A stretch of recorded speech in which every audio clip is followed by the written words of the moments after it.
네, 여러분 안녕하십니까? 화요일 비가 추적추적 오는데도 불구하고 또 이렇게 말씀을 듣기 위해서 오신 여러분들을 진심으로 환영하고 하나님의 축복이 함께하기를 바라겠습니다. 자, 오늘은 이제 본격적으로 이제 두 번째 단락 요한계시록 4장, 5장을 나갈 텐데요. 요한계시록은 크게 보면 세 덩이로 나눌 수도 있어요. 뭐 여러 가지로 나눌 수 있지만 가장 크게 나누는 게 세 덩이인데, 세 덩이로 나누면 하나는 1장부터 3장까지 이게 계시가 하나 딱 벌어지는 거고, 두 번째는 4장부터 시작해서 11장까지, 그 다음에 마지막 계시가 12장부터 시작해서 이제 끝나는 22장까지 이렇게 나옵니다. 근데 이제 이게 이런 구조를 보면 특징이 있는데, 1장부터 3장까지의 계시가 7교회죠, 그죠? 7교회가 나오기 전에 이제 나타나는 예수님의 모습은 제사장의 모습이었어요, 그죠? 제사장이 촛불을 살피는 것처럼 7촛대, 7교회를 보살피는 장면으로 한 계시가 이어지고, 이제 오늘부터 들어가는 이제 두 번째 계시에 이제 4장, 5장에 보면 예수님의 모습이 뭐로 오냐 그러면, 첫 서론할 때도 얘기했습니다. 왕으로서의 모습이 나타나요. 그 다음에 이제 왕으로서 이제 심판하시고, 일곱 나팔로 쭉 진행되는 11장까지의 계시가 왕으로서 세상의 권세를 취하여 가시는 어떤 그런 모습으로 이제 4장부터 11장까지의 모습이 나타나고, 마지막 12장에서는 예수님이 어떤 모습이죠? 12장 대군 미가엘, 사단과 싸우는 이제 모습으로 등장합니다. 그 다음에 최후의 대쟁투 장면이 이제 마지막으로 나타나는, 이런 식으로 이제 세 개의 구조로 이렇게 계시록을 나눌 수가 있습니다. 자, 근데 그래서 4장의 장면은 이제 하늘로 바뀌는데, 그 하늘로 바뀌기 전에 잠깐 지난번 요한복음 3장 마지막 절을 한 번만 조금만 더 보고 나가겠습니다. 요한계시록 3장 21절을 한번 펴보세요.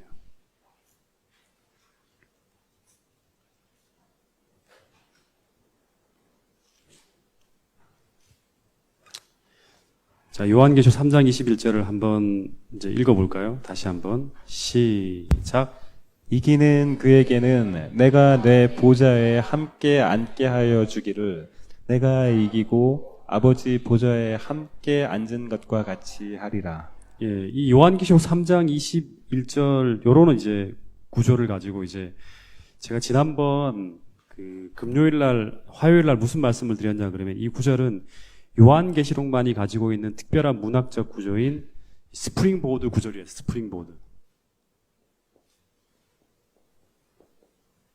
스프링보드 구절이라는 말로 말씀을 드렸는데, 이런 게 이제 몇 군데가 나와요. 이제 그걸 계속 가르쳐 드릴 텐데, 이 스프링보드는 뭐라 그랬죠? 이제 한국말로 하면 도약판이라 했어요. 도약판. 뭔가를 팡 띄워서 멀리 나갈 때 도약하는 거죠. 그죠? 그 도약하는 도약판입니다. 근데 이 구절 하나로 이제 요한계시록 2장, 3장 전체의 내용을 딱 요약해서 결론을 짓고, 새롭게 시작하는 4장, 5장, 6장, 7장의 서론 역할을 합니다. 그러니까 3장 21절이 계시록 2장, 3장의 내용을 딱 결론을 지어버리고, 그 다음에 앞으로 나오는 이제 4장, 5장부터 시작해서 6장, 7장까지의 내용에 하나의 서론 역할을 하는 게 바로 이 구절입니다. 제가 설명을 드리면, 시작에 보면 이기는 자는 하자, 이기는 자. 이기는 자라는 말씀처럼 계시록 2장, 3장에 나오는 7교회의 핵심 주제가 뭔지 아시죠? 핵심 주제가 뭡니까? 전부 다 이기는 자가 되는 거예요. 에베소 교회도 이기는 자가 돼야지만 낙원에 들어갈 수 있고, 서모나 교회도 이기는 자가 돼야 되고, 전부 다 이기는 자라는 걸로 끝나요. 근데 이기는 자가 되면 그 다음에 무슨 말이 나오죠? 바로 그 사람들이 어디에 앉게 되냐 그러면 하나님 보좌에 앉게 되는 거예요. 하나님 보좌에. 그리고 하나님 보좌가 이제 4장, 5장에 나옵니다. 시작에. 4장, 5장. 그래서 그 다음에 보면 이제 예수님이 이기시고 이제 내가 아버지의 보좌에 앉은 것처럼 하는 말처럼 이제 4장, 5장에 보면 4장은 아버지의 보좌의 장면이 나오고 5장에서는 예수님이 이기시고 이제 왕으로서 하나님 보좌에 앉는 장면이 나와요. 예. 그리고 난 다음 6장, 7장에서는 이제 일곱인의 이야기가 뭐냐 그러면 하나님의 교회가 이제 싸우며 승리해 가는 장면이 이제 6장의 7인으로 나타나고 그 다음에 7장의 이야기가 뭐냐 그러면 14만 4천의 이야기인데 이 사람들이 승리해서 하나님 보좌 앞에 앉는 장면으로 딱 끝이 납니다. 그러니까 이 3장 21절의 내용에 따라서 4장부터 시작해서 7장까지 이 내용이 쫙 이어지는 거예요. 자, 한번 볼까요? 잠깐. 7장 15절 보세요. 15절. 이 4장, 5장은 하나님의 보좌의 장면이고 4장은 아버지의 보좌, 5장은 예수님이 이기는 장면이 나오고 6장은 하나님 백성들이 교회가 이기는 장면이 나오고 7장에서는 이제 말 그대로 3장 21절의 마지막 장면처럼 하나님 백성들이 이기고 아버지의 보좌에 앉는 장면이 나온다 했죠. 그죠? 7장 14만 4천의 이야기가 쭉 나오다가 15절. 자, 읽어보세요. 15절. 15절부터 17절까지. 시작. 그러므로 그들이 하나님의 보좌 앞에 있고 또 그의 성전에서 밤낮 하나님을 섬김에 보좌에 앉으신 이가 그들 위에 장막을 치시리니 그들이 다시는 줄이지도 아니하며 목마르지도 아니하고 해나 아무 뜨거운 기운에 상하지도 아니하리니 이는 보좌 가운데 계신 어린 양이 그들의 목자가 되사 생명수 샘으로 인도하시고 하나님께서 그들의 눈에서 모든 눈물을 씻어 주실 것임이라. 네, 이 이야기가 이제 하나님 보좌에 이기고 함께 앉는 자들이 누리게 되는 실제적인 이제 이야기가 이게 무엇인지를 보여주는 게 이제 7장 마지막 구절입니다. 자, 그러면 이제 계시록 4장, 5장을 이제 한번 진짜 좀 어려운 내용인데요. 한번 들어가 보도록 하겠습니다. 이 4장, 5장은 하나의 세트라고 생각하면 돼요. 이걸 따로 생각할 게 아니라 하나의 세트입니다. 이 4장, 5장을 함께 봐야 되는데, 이제 4장에 보면 이제 아주 찬란하게 빛나는 하나님의 보좌실이 보이고, 그 다음에 하늘의 존재들이 나타나는 장면이 나와요. 그리고 그 핵심이 바로 뭐냐, 그러면 하나님 보좌예요, 보좌. 이 보좌에 모든 포커스가 쫙 맞춰져 있는 걸 볼 수 있습니다.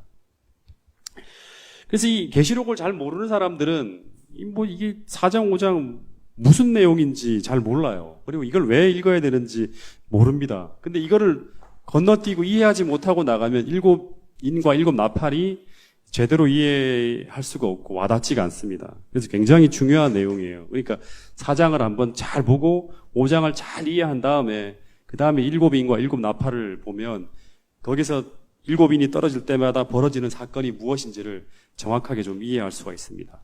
자, 4장 1절부터 3절까지를 먼저 한번 읽어보겠습니다. 자, 시작. 이 일 후에 이 일 후에라는 건 언제죠? 7교회와 7교회의 이야기가 다 끝나고 난 후에입니다. 후에. 그 장면을 자기가 계시 가운데 다 보고 난 다음에 그 다음에 내가 보니 뭐가 있습니까? 하늘에 뭐가 있다? 열린 문이 있는 거예요. 하늘에 열린 문이 쫙 눈에 들어오는 거예요. 근데 어떤 소리가 하나가 들려와요. 어떤 소리가 들려오냐 그러면 내가 들은 바 처음에 내게 말하던 나팔 같은 소리, 나팔 소리 같은 음성이 들려오는 거예요. 자, 이 나팔 같은 소리 음성 하면 혹시나 계시록을 지금 열심히 읽고 계시는 분은 이 말이 어디서 들었던 얘기입니다. 이 나팔 같은 음성이. 어디서 들었는지 알 수 있습니까? 예? 이 나팔 같은 음성이 어디서 났죠? 계시록을 지금 우리가 계속 연구했잖아요. 예. 이 나팔 같은 음성은 자, 계시록 1장 10절 한번 보세요. 누군가 자꾸 다니엘서인데 다니엘서에서 들려오는 소리는 아닙니다. 자, 계시록 1장 10절 보세요. 주의 날에 내가 성령의 감동이 되어 내 뒤에서 나는 무슨 소리? 나팔 소리 같은 큰 음성을 듣는데 이 음성이 바로 누구의 음성이에요? 누구의 음성이에요? 예? 예수님의 음성이잖아요. 예수님의 음성. 예. 예수님의 계시가 나타나는 거예요. 그래서 이 나팔 같은 음성이라는 것은 이제 사도 바울이 아니라 요한이 예수님의 음성을 이제 계속 예수님의 음성을 듣는데 마치 음악 소리 같은 그러한 음성으로 크고 음악 소리 같은 그런 음성으로 들려온다고 하면서 이렇게 수식어로 표현한 거예요.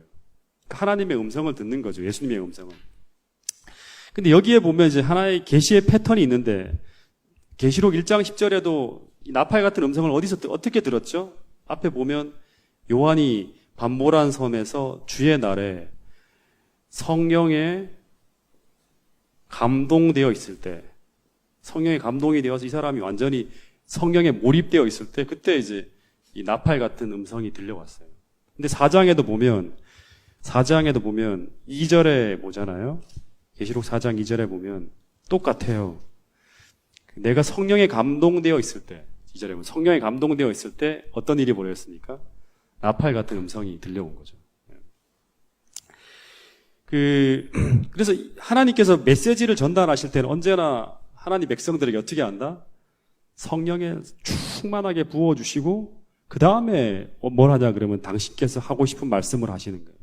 그러니까 오늘 우리가 하나님의 성령에 젖어 있거나 감동되어 있지 않거나 하나님의 성령이 떠나 있으면 우리에게는 하나님의 음성이 들려오지 않는다.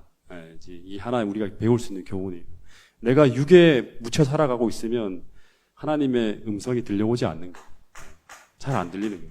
소통하는 하나님의 성령에 충만히 감동되어 있을 때 내 의지가 내 삶의 방향이나 내 의식이 하나님 말씀에 하나님의 성령에 깊이 감동되어 있을 때 하나님의 음성이 나팔 같은 뚜렷한 음성으로 우리에게 들려온다는 거예요. 그래서 하나님께서 어떤 메시지를 전달하시거나 또는 당신께서 하고 싶은 말씀을 하시거나 또는 어떤 사업을 하시다든가 할 때 언제나 하나님은 우리에게 성령을 먼저 부어주세요. 성령을 먼저 부어주신다는 거예요. 그래서 이 성령의 충만한 역사 후에 하나님의 음성을 듣는 거라든가 주의 사업을 하는 일이 우리의 삶에서 나타날 수가 있는 거예요. 하나님. 그래서 이게 이 성령이 부어지고 난 다음에 그 힘으로 우리가 하나님의 사업을 하기도 하고 이 성령이 부어지고 난 다음에 그 다음에 뭘 한다? 하나님의 음성을 듣기도 한다는 거예요. 그러니까 우리가 하나님의 일을 할 때 도구로 사용되어질 때 언제나 먼저 성령이 부어진다는 거 기억하면 좋을 것 같습니다. 1절 다시 돌아가면 이제 그 음성이 이제 요한에게 지시를 해요. 뭐라고 지시합니까? 4장 1절에 보면 그 나팔 소리 같은 음성이 이제 들려오는데 이 음성이 어떤 메시지를 주고 있죠?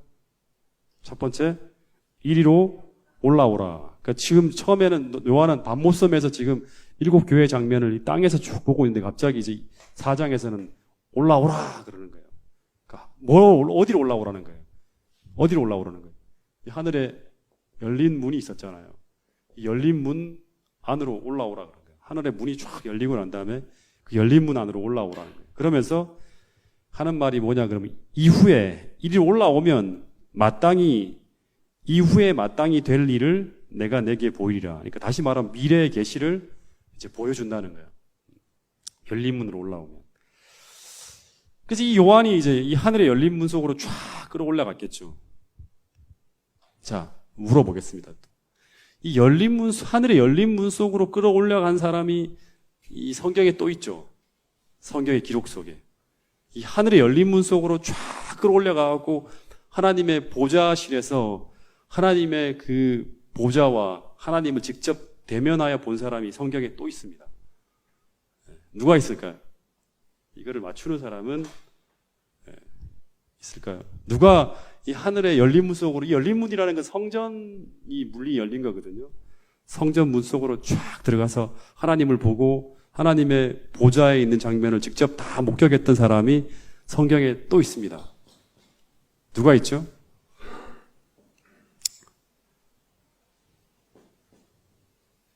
아무도 모르죠. 마태복음 27장 52절. 조금 앞서 나가시네요. 우리 앞서 나가고 있습니다. 맞아요. 이분 얘기도 맞는데. 자, 고린도후서 12장 1절을 보세요. 우리 조성남 형제 얘기도 맞는데 조성남 형제는 아마 우리 공부를 좀 한 것 같아요. 자, 고린도후서 12장 1절 한번 보세요. 우리 지금 우리 식구들은 아마 다 바로 며칠 전에 저랑 같이 성경 공부를 하면서 다 우리 성주 엄마나 다인이는 다 봤을 거예요. 고린도 후서 12장 1절부터 보면 무익 하나마 내가 부득불 자랑하노니 주의 환상과 계시를 말하리라. 내가 그리스도 안에 있는 한 사람을 아노니 그는 14년 전에 어디에 올라갔다? 셋째 하늘에. 셋째 하늘은 이제 어디냐 그러면 하나님 보좌가 있는 곳이에요. 첫째 하늘, 둘째 하늘, 셋째 하늘이 있는데 셋째 하늘은 하나님 보좌가 있는 곳이에요. 셋째 하늘까지 올라간 사람이 있어요. 그 사람이 바로 누구냐 그러면 사도 바울이에요. 내가 몸 안에 있는지 몸 밖에 있는지 나는 모르거니와 이게 계시 가운데 올라간 거죠. 쫙 끌어올려간 거예요. 그 하나님은 아신대요. 그래서 그가 4절에 보면 어디로 올라갔다? 낙원으로 가서 다시 하늘나라까지 올라간 거예요. 말로 표현할 수 없는 것을 다 들었어요. 사람이 가히 말할 수 없는 그런 장면들을 다 본 거예요. 누가 그랬다? 바울이. 어디로? 열린 문 속으로 끌어올려서 하나님 보좌 앞으로까지 올라간 사람이 있었어요. 그리고 엘렌 화이트도 이제 아시죠? 엘렌 화이트도 이 계시 가운데서 하나님 하늘나라까지 올라갔다 왔죠. 셋째 하늘까지. 예. 그게 무슨 오리온 성자의 열린 문 속으로 쫙 들어가서 하나님 보좌 속에서 들어가서 하늘나라를 다 보고 온 사람이 엘렌 화이트. 그러니까 이제 바울도 지금 똑같이 엘렌 화이트, 사도 요한, 사도 바울 전부 다 계시 가운데서 열린 문 속으로 들어가서 하나님 보좌까지 보고 온 사람이에요. 근데 다시 계시록 4장으로 돌아가 보세요. 4장 2절에 보면 이 요한이 내가 성령에 감동해서 탁 보라 하면서 이제 하늘의 보좌가 이 열린 문 속으로 들어가니 첫 번째 본 게 뭐예요? 열린 문 속으로 쫙 들어가고 이제 요한이 쫙 보는데 문이 열려 있었어요. 쭉 들어가서 보는데 그 첫 번째 본 게 뭐예요? 보좌를 본 거예요. 보좌.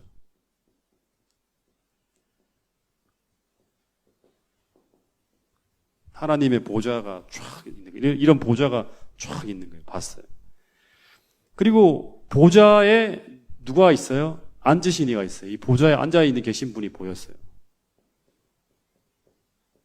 보좌에 앉으신 분이 딱 계신 걸 딱 보는 거예요. 근데 이 보좌에 앉으신 이가 누굴까요? 보좌에 앉으신 이가 누굴까요? 그러니까 지금 열린 문 속으로 들어가니까 이제 하늘의 성소 속으로 성전 안으로 쫙 들어갔죠. 하나님 궁전 안으로 들어가는 거예요.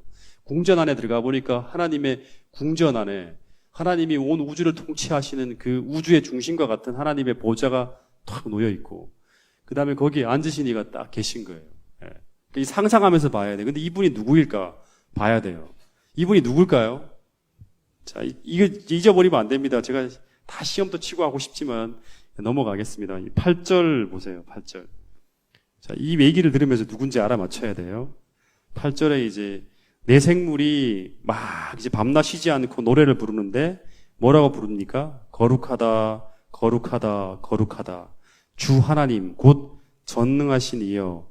전에도 계셨고, 이제도 계시고, 장차 오실 이.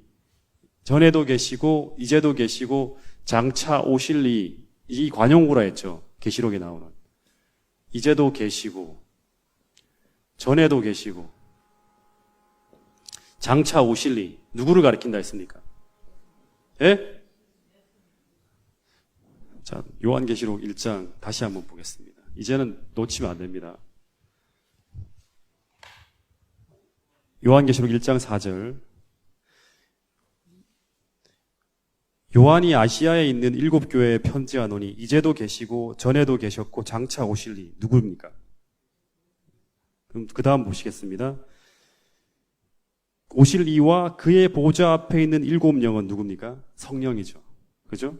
그 다음 세 번째 5절에 또 충성된 증인으로 죽은 자들 가운데 먼저 나시고 땅의 임금들의 머리가 되신 이는 누구예요? 예수 그리스도죠. 그러면 삼위일체로 생각하면 삼위 하나님이 하면 첫 번째 이제도 계시고 전에도 계시고 장차 오실 이는 누굽니까? 아버지 하나님이죠. 그죠? 아버지 하나님이에요.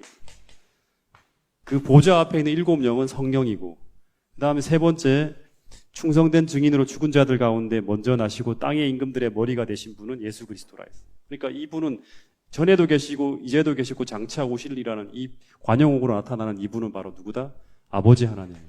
그래서 아버지 하나님께서 전에도 계시고 이제도 계시고 하나님, 이 말은 바로 야훼 하나님, 여호와 하나님이 쓰시는 그 스스로 계신 자라는 칭호고, 장차 오신다는 이 표현을 통해서 우리는 이 아버지 하나님도 예수님 재림하실 때 이 땅에 임재하신다. 이제 그런 걸로 우리가 이해한다고 말씀을 드렸죠. 이 보좌에 앉으신 이는 이제 바로 아버지 하나님이 앉아 계신 거예요. 이 장면이 쫙 나타난 거예요. 근데 자, 3절부터 보겠습니다. 자, 이거를 잘 이해를 하셔야 돼요. 3절에 이제 그러니까 보좌가, 요한이 다시 얘기할게요. 이제 따라오셔야 됩니다. 이제 어떤 하는 음성이 쫙 들렸어요. 들리면서 요한아, 이제 하늘의 문이 쫙 열리는 게 보여요. 보인 다음에 하늘에서부터 나팔 같은 소리가, 예수님의 음성이 들려온 거죠. 예수님의 음성이. 요한아, 이리로 올라오라 하고 하는. 그래서 요한이 그 하나님의 지시에 따라서 성령에 충만한 상태에서 쫙 끌어올려갔는데, 열린 문 속으로 들어가니까 첫 번째 뭐가 카메라로 이제 쫙 비치는 거예요. 비치는 첫 번째 보이는 게 바로 보좌가 딱 보이고, 두 번째는 요 위에 앉으신 이가 딱 보이는데, 이 앉으신 이를 딱 보는 순간, 아, 이분이 이제도 계시고 전에도 계시고 장차 오실 이 아버지 하나님이라는 걸 요한이 딱 직시하게 돼요. 그러면서 그분이 앉아 계신 장면을 딱 보고 있다고 우리에게 지금 메시지를 던지고 있는 거예요. 근데 3절에 보면 이 앉으신 분의 모양이 어떻게 보였냐, 그럼 3절 읽어보겠습니다. 천천히 시작. 앉으신 이의 모양이 벽옥과 홍보석 같고 또 무지개가 있어 보좌에 둘렸는데 그 모양이 녹보석 같더라. 이 앉으신 이의 모양이 이제 보석으로 이제 보이는 거예요. 첫 번째는 무슨 보석? 벽옥. 벽옥이 뭔지 모르겠지만 하여튼 간에 그 아주 그 푸른색으로 빛드는 아주 굉장히 아름다운 그런 보석인가 봐요. 두 번째는 무슨 보석이? 홍보석. 계시록은 전부 다 상징이기 때문에요. 다 메시지가 있어요. 하나 놓치고 가면 안 돼요. 홍보석은 붉은 빛이 나는 샤딘 스톤이라 그래갖고 샤대 지방에 많이 나는 굉장히 비싼 보석이래요. 그다음 세 번째는 녹보석. 이 세 가지의 빛깔로 이 앉으신 이의 모양이 쫙 비쳐나는 거예요. 그리고 무지개 같이 이제 무지개처럼 그분의 보좌 위를 이제 앉으신 이의 보좌 위를 전부 다 뭐로 두르고 있어요? 무지개 빛깔로 쫙 비치는 거예요. 전체는 무지개 빛. 그 위에는 무지개 같은 것처럼 이렇게 빛깔이 쫙 비치고 있는 거예요. 이게 굉장히 화려한 거죠. 그러니까 이 하나님 보좌의 모습을 지금 카메라로 쫙 비추는 것처럼 요한이 지금 말로 일일이 다 설명하고 있는 거예요. 보좌에 아버지 하나님이 앉으셨고 그 앉으신 이의 모양이 벽옥, 홍보석, 녹보석 같은 빛깔로 쫙 품어 나오는데 그 위에는 무지개 같은 형상으로 쫙 들러있더라. 근데 지금 이 보석이 의미하는 게 뭘까? 이제 먼저 이것부터 풀어야 됩니다. 이 보석이 의미하는 게 뭘까? 진짜 보석을 이야기하는 것이 아니죠. 그렇죠? 앉으신 이의 모습에서 비추어 나오는 광채가 이런 보석의 빛깔과 같다고 지금 요한은 말하고 있는 거예요. 플라톤의 글에 보면 이 벽옥, 홍보석, 녹보석은 당시의 대표 보석이었대요. 그러니까 제일 보석하면 사람들한테 이렇게 언제나 얘기하는 게 벽옥, 홍보석, 녹보석 이렇게 이제 묘사를 하는 거예요. 대표 보석이랍니다. 가장 많은 사람들이 알려져 있는. 그리고 특별히 이 벽옥은 그 보석 중에서도 가장 찬란하게 빛나는 그런 보석이었다는 그런 얘기가 있습니다. 근데 이 요한이 이 보석을 통해서 1차적으로 하나님 보좌가 어떻다는 걸 묘사하고 있냐 그러면 1차적으로 던지는 메시지는요. 1차적으로는 요한이 볼 때 하나님 보좌에서 비쳐나오는 이 빛이 영광스럽고 찬란하고 아름답다는 것을 묘사하기 위해 선택한 보석들이 벽옥, 홍보석, 녹보석이라고 하면 되고요. 조금만 더 들어가면 두 번째 기억해야 될 게 뭐냐면 이 보석이라는 이야기가 성경에 굉장히 많이 나오죠. 이 보석과 보석을 보는 순간 여러분들의 생각이 좀 어디로 가면 좋겠냐 그러면 에스겔서 한번 보세요. 에스겔 28장.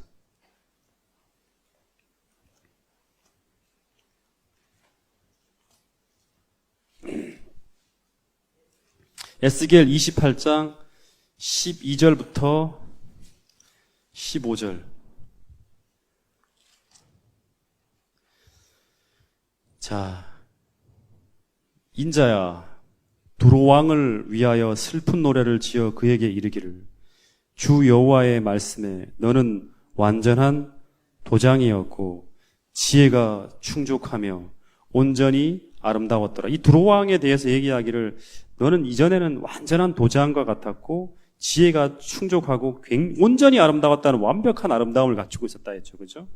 13절 내가 옛적에 하나님의 동산 에덴에 있어서 각종 보석을 하면서 홍보석, 황보석, 금강석, 황옥, 홍만호, 창옥, 청보석, 남보석, 홍옥, 황금으로 단장하였으며 여기 이제 들어가는 보석들이 다 들어가 나옵니다. 그죠? 예.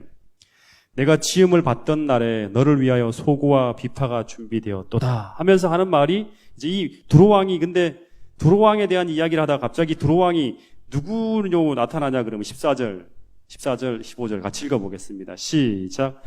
너는 기름 부음을 받고 지키는 그룹임이며 내가 너를 세움에 내가 하나님의 성산에 있어서 불타는 돌들 사이에 왕래하였도다. 내가 짐을 받던 날로부터 내 모든 길에 완전하더니 마침내 내게서 불의가 드러났도다. 예. 자, 이 에스겔 28장 13절에 나오는 이 두로왕으로 비유된 이 존재가 실제로 누구예요? 옛날에 하나님의 보좌 가장 가까운 데 있던 그룹 천사였는데 갑자기 그룹 천사가 어떻게 됐어요? 예. 타락했다는 말 나오죠. 그럼 이건 누구예요? 이 두로왕으로 비유되었던 이 그룹 천사가 누굽니까? 바로 루스벨 사단을 얘기하는 거예요. 사단. 예. 그 사단이 타락하기 전에 어디 있었다? 그룹 천사로 하나님 보좌 가장 가까운 데 있었다는 거예요. 근데 이 하나님 보좌 가장 가까운 데서 활동할 때 하나님께서 어떻게 했다? 그를 여기 지금 보좌에 나오는 이 똑같은 빛, 이 무지갯빛 하면 전부 다 무슨 빛이에요? 이게 전부 다 지금 그룹 천사에게 다 해당되는 빛이죠. 보석으로 이 무지개 7색깔 무지개 그다음에 이 벽옥, 홍보석, 녹보석 이 아름다운 빛으로 하나님 보좌에 비쳐 나오는 이 빛이 다 그룹 천사 당시 타락하기 전 사단이 가지고 있었던 빛깔이었어요. 전부 다. 예. 그렇게 아름답다는 거예요. 다시 말하면 그를 하나님이 가장 아름다운 빛으로 단장되어져 있었다는 거예요. 하나님의 보좌에 나오는 이 빛과 그룹 천사의 빛이 같아요. 같은 빛으로 빛나는 거예요. 제가 이 말씀을 보면서 어떤 생각을 했냐 그러면 이건 이제 제 생각인데요. 우리도 그 옛날 루스벨처럼 믿음으로 주님의 보좌 가장 가까이에 머문다면 그 하나님의 품성을 우리가 생각하고 명상하고 그 빛을 계속 우리의 마음으로 계속 보면서 간다 그러면 하나님께서 가지신 하나님 보좌에서 하나님께서 소유하신 그 아름다운 빛으로 주님의 형상에서 비치는 그 아름다운 빛으로 우리도 똑같이 단장되어져 갈까요? 네. 이게 바로 엘렌 화이트에서 나오는 생애의 빛에 나오는 그 이야기예요. 바라봄으로 변화된다는 거예요.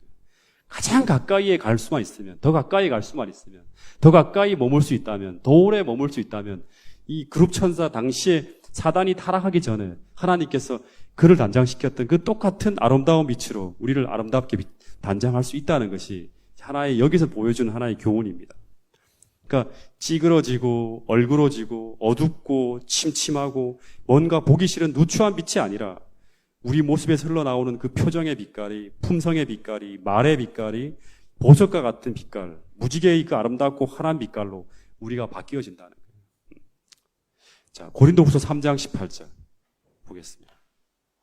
고린도후서 3장 18절. 이게 제 얘기가 아니라 성경에 나와 있는 이야기입니다. 메시지입니다. 사도 바울이 이야기한 메시지. 고린도후서 3장 18절. 자, 읽어보겠습니다. 시작. 우리가 다 수건을 벗은 얼굴로 거울을 보는 것 같이 주의 영광을 보매. 이 수건을 벗은다는 것은 뭐예요? 가까이에서 직접 강렬한 빛을 받는 거죠. 하나님의 형상에 강렬한 빛을 받는 거예요. 모세가 시내산에 올라갔을 때 그 하나님과 어떻게 물었어요? 그룹 천사가 하나님 보좌 곁에서 직접 그분과 대면해서 머물었던 것처럼 모세가 40일 동안 직접적인 강렬한 빛을 이렇게 조명받았을 때 모세가 내려왔을 때 이 이스라엘 백성들이 그 하나님의 신성에 충만한 영광이 모세의 얼굴에 비친 것을 봤잖아요. 그런 것처럼 우리가 수건을 벗은 얼굴로 거울을 보는 것 같이 주의 영광을 바라보게 될 때 어떻게 바뀐다?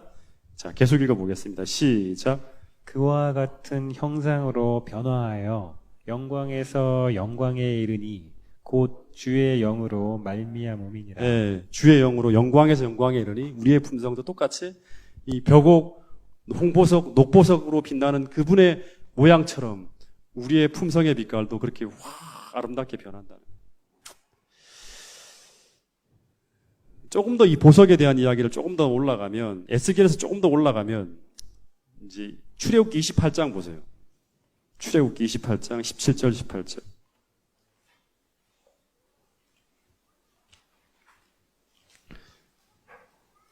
출애굽기 28장 17절 18절.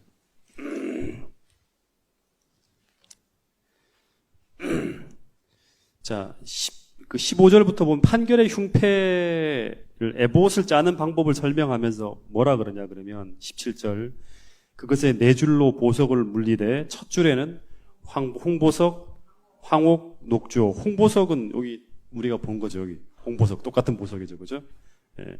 첫 번째 보석이 홍보석이에요. 그 다음에 둘째 줄에는 성유석, 남보석, 홍만호요. 셋째 줄은 호박, 백만호, 자주정이에요. 넷째 줄에는 뭐예요? 녹보석도 나오죠. 녹보석 나오고 그 다음에 그 다음에 홍만호, 벽옥도 있죠. 이렇게 단장을 하라는 거예요. 다 나옵니다, 보석들이.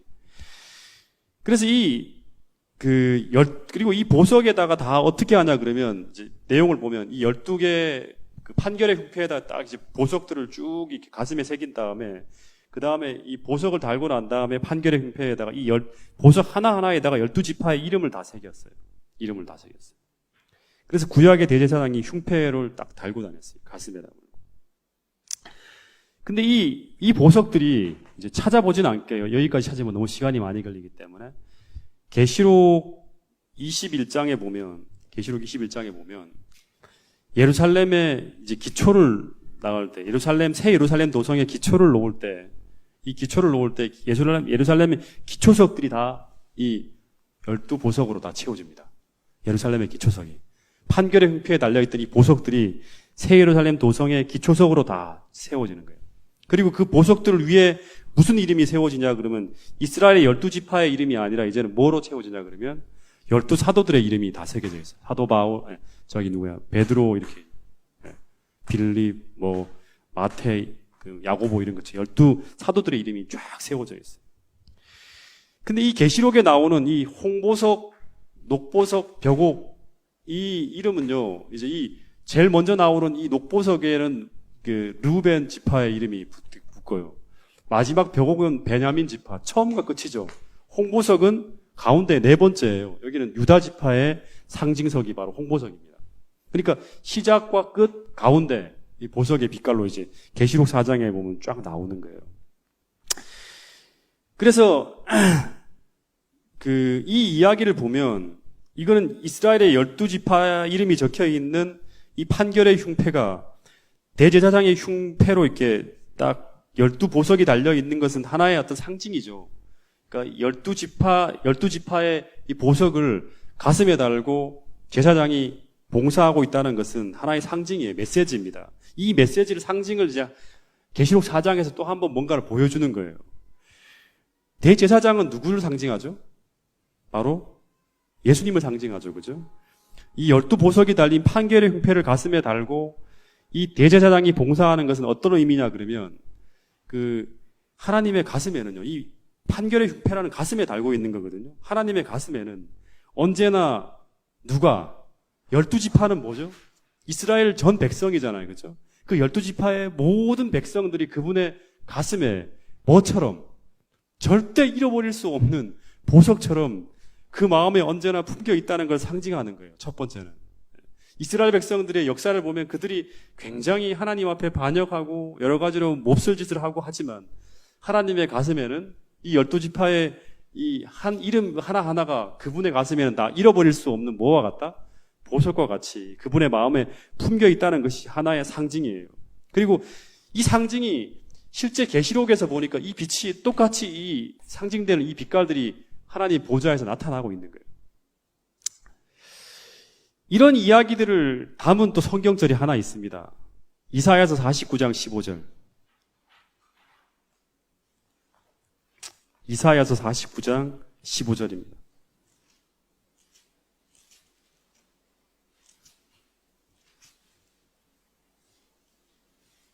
15절. 자, 읽어보겠습니다. 시작. 여인이 어찌 그 젖먹는 자식을 잊겠으며 자기 태에서 난 아들을 긍휼히 여기지 않겠느냐. 그들은 혹시 잊을지라도 나는 너를 잊지 아니할 것이라. 내가 너를 내 손바닥에 새겼고 너의 성벽이 항상 내 앞에 있나니. 그러니까 하나님의 가슴에 언제나 잊혀지지 않는 그 사람 대상들이 바로 누구냐 그러면 이스라엘 백성들이었어요. 뭐처럼? 마치 가장 귀한 보석처럼. 하나님께서 잃어버리면 반드시 찾아야 될 그 소중한 보석처럼 언제나 그분의 마음에는 아름다운 빛으로 빛나고 있는 존재들이 바로 누구다? 바로 여러분들이라는 거예요. 우리라는 거예요.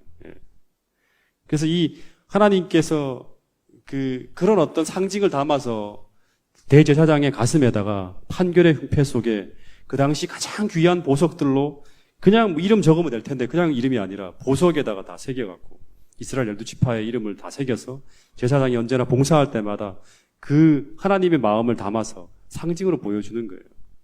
여러분 기억하시기 바랍니다. 우리가 비록 제대로 살지는 못한다 하더라도 여러분은 하나님께 너무나 소중한 보석임을 우리가 잊지 않고 그분의 보좌의 빛으로 빛났던 이 보석들이 하나님의 품성을 마침내는 반사하는 것처럼 오늘 우리들도 예수님의 12보석이 되어서 7색깔 무지개처럼 아름다운 주님의 이 형상의 모습을 마침내는 반사할 수 있는 여러분과 제가 되기를 간절히 바라겠습니다.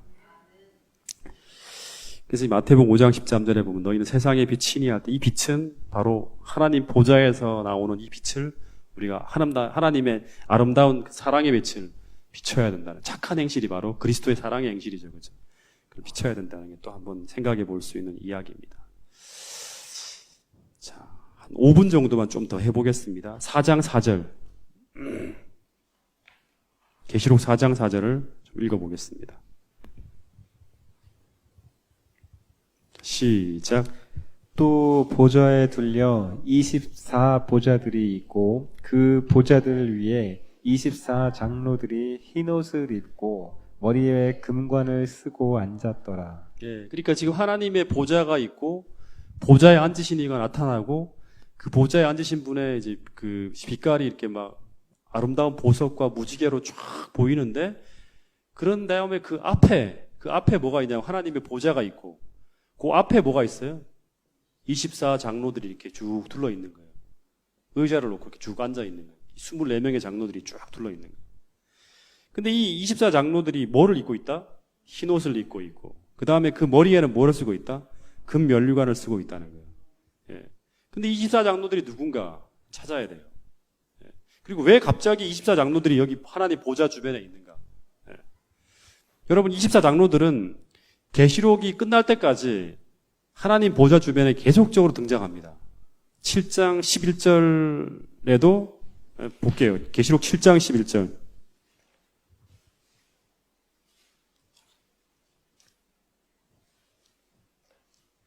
(7장 11절에도) 보면 모든 천사가 보좌와 장로들과 네 생물 주위에 있다가 보좌 앞에 엎드려야지. 보좌가 있으면 반드시 뭐가 등장하냐 그러면 24 장로들이 네 생물이 등장하고 장로들이 등장하는 걸 볼 수 있어요.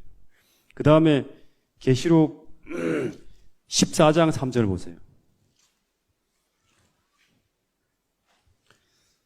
14장 3절에도 보면 그 보좌 앞에 하나님 보좌가 있으면 반드시 뭐가 있어요? 네 생물이 따라오고 그 다음에 뭐가 있어요?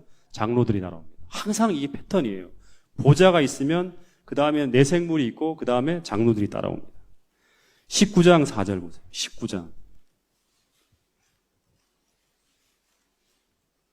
19장 4절에도 보면 이제 24 장로와 네 생물이 엎드려 뭐에? 보좌에 앉으신 하나님께. 항상 24 장로, 하나님 보좌가 있으면 그 주변에 가장 가까운데 그룹 천사로 4명의 천사가 있고 네 생물이 있고 그 다음에 그 바깥에는 뭐가 있어요? 24 장로가 있는 거예요. 항상 이게 패턴입니다. 근데 그러면 이 24장로가 도대체 뭘까? 누굴까? 이제 이거를 풀어야겠죠. 도대체 누굴까요? 24명의 장로들이 왜 여기 앉아 있을까요? 하나님 보좌 주변에. 이 사람들이 누구죠?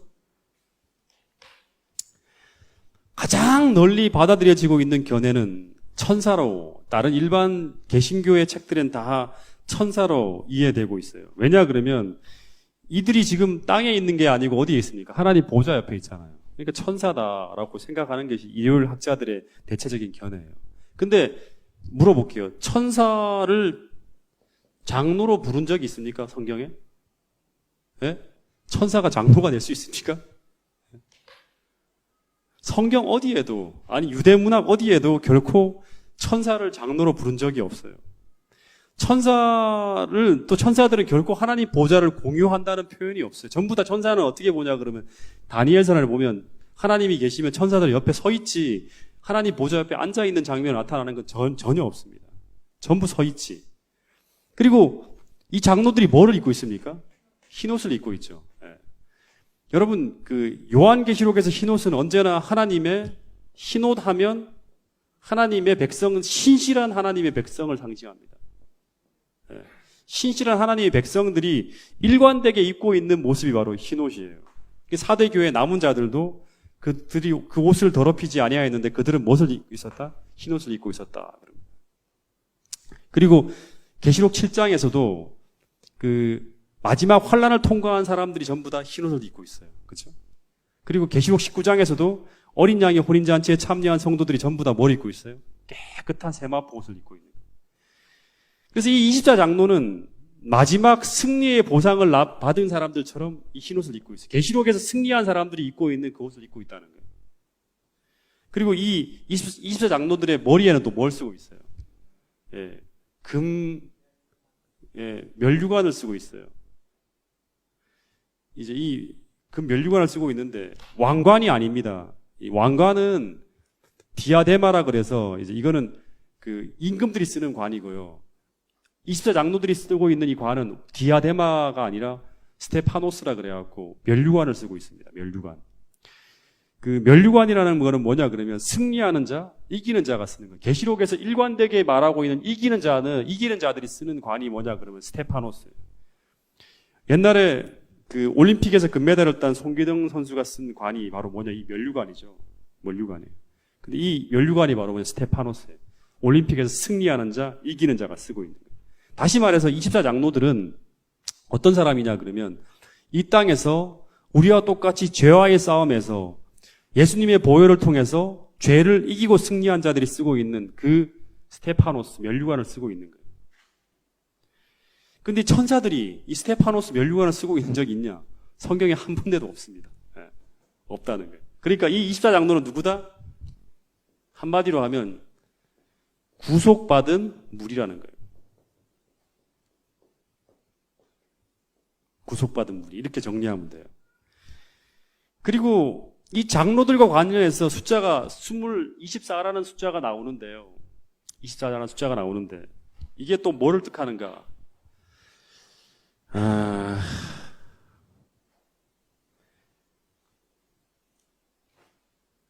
더 나가지 않겠습니다. 기도할 시간을 드려야 될 것 같아요. 이 24장로, 24이란 숫자, 이 사람들이 어떻게 하늘에 올라가 있는지 이 이야기는 제가 금요일 날 더 풀어드리겠습니다. 길게 하면 또 힘들 수가 있으니까. 자, 오늘 잠깐 좀 정리를 하면 이제 뭔가 메시지를 좀 드려야 되는데 첫 번째는 이제 요한이 그 성령에 충만해서 일곱 교회를 다 보고 난 다음에 성령이 충만해서 막 이제 감동받고 있는데 하나님께서 또다시 똑같이 나팔 같은 음성으로 이제 들려와요. 이 하나님의 음성은 항상 성령이 충만할 때 하나님의 메시지가 들려온다. 그것도 어떻게? 나팔 소리같이 뚜렷하게 또 아름다운 음성으로 분명하게 들려오는 거예요. 그 들려오는 소리가 뭐냐 그러면 그 요하나 이제 땅을 보고 있는데 위를 이제 보라는 거예요. 위를 보니까 열린 문이 쫙 열려 있는데 성전 문이 열려 있는 거예요. 그 성전 문 속으로 올라오라 해서 들어갔는데 들어가면서 이제 요한에게 던져지는 메시지가 뭐냐 그러면 이제 앞으로 내가 너에게 보여주는 이 모든 것은 미래 이후에 될 일이라는 거예요. 예언이라는 거예요. 그죠?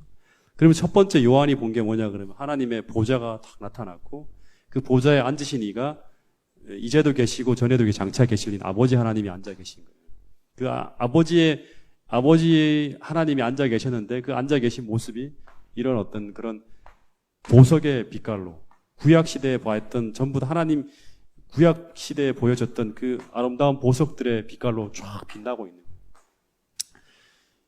이 보석이라는 것, 이 하나님의 보좌에서 나타나는 이 빛깔은 전부 다 어떻게 보면 하나님의 품성의 아름다운 모습이라든가 그런 걸로 계시될 수가 있는 거예요. 오늘 우리가 당시에 하나님의 꿈은 뭐냐 그러면 우리가 하나님의 가슴에 품겨진 그러한 보석들이 되어서 주님의 가까이에서 하나님을 계속 바라보고 머물고 있으면서 주님처럼 주님이 가지고 계신 이 아름다운 보석처럼 12개의 이 보석처럼 빛깔을 소유해서 세상에 빛이 되기를 바라는 거예요. 그게 하나님의 희망이에요. 그리고 하나님은 보석처럼 우리를 가장 소중하게 절대 잃어버릴 수 없는 그러한 존재로 그분의 마음에 품고 계시다는 것. 이것이 계시록 4장의 이 하나님의 보좌에 빛나는 모습을 통해서 우리가 받아야 될 중요한 교훈이라는 생각이 듭니다. 오늘 우리 모두가 이 하나님의 이 아름다운 보석처럼 우리의 품성이 주님을 바라봄으로 그렇게 모두가 변화되어질 수 있게 되기를 간절히 바라겠습니다.